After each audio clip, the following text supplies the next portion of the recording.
I started rowing down in Christchurch at the Avon Rowing Club, and that led me to get into the New Zealand junior team. And then basically from there it was like, there's your taste of international racing. Where do you want to go from here? And that was the start of the journey. There was no funding, nothing available, so it was just like, if you turn up, you do. The coaches were around to do it. We were never going to have enough people for an 8.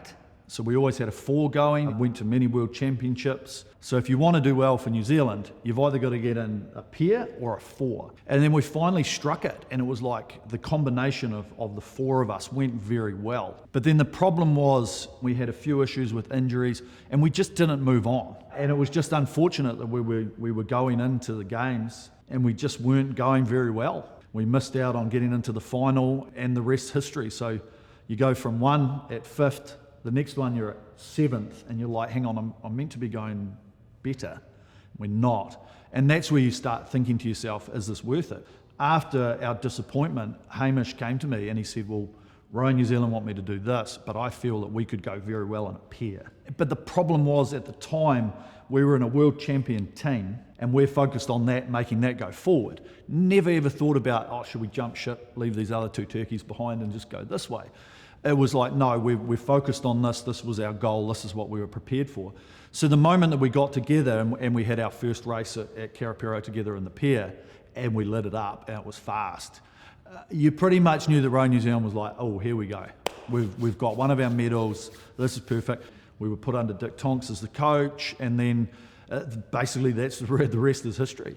Dick has set a legacy in the sport. You know, he has produced so many champions, and I think that his philosophies and the way that he drove us to get the best out of ourselves, and then cracking the whip a little bit too much, you know, so the environment you wouldn't say was the most pleasant.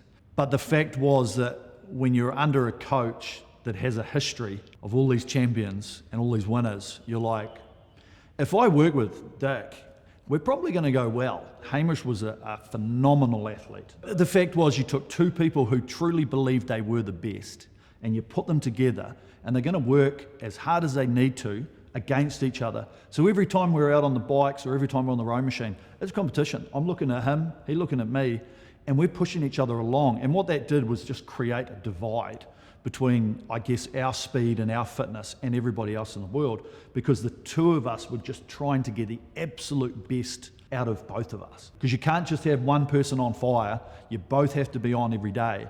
And that's how we worked very, very well together, because we didn't really have a hierarchy. We had equal input into our equation, and having that equal input set us apart from everybody else. We're still going overseas, winning races by a country mile, and even the commentators are like, we've never seen speed like this in this period. And that for us was like, you beauty, because we've tried something, we took a risk, we took the gamble, and it's paid off. And that was really what allowed us to set this legacy in the sport. And even to this day, I don't know if in my lifetime I'll ever see that being beaten. Rowing had a specific book that everybody worked towards, right? Lots of rowing. A lot of rowing, twice a day, every day. We changed all of that. We did less physical time rowing, but we did more time training, because we spent more time on the bikes, on the rowing machine, doing fitness, core stability, you name it. And we got better at our craft. And not only did we get better at our craft, we made it more flexible to fit around life. People are going to go, oh, it just looks like everyone does the same thing in rowing. You know, you sit back and forward and chuck your blade in the water. But there's so little intricacies that we figured out. Can we do this? Here's some data that shows actually the boat's going quicker if we do a certain movement. So we started to incorporate that, and we went quicker than we'd ever been before. There is a finite time that you can do it, so why not enjoy it while you're doing it? If you love doing it, get out there and give it a go. Because the only thing you're going to look back on is a regret. And there's nothing that I regret in my time.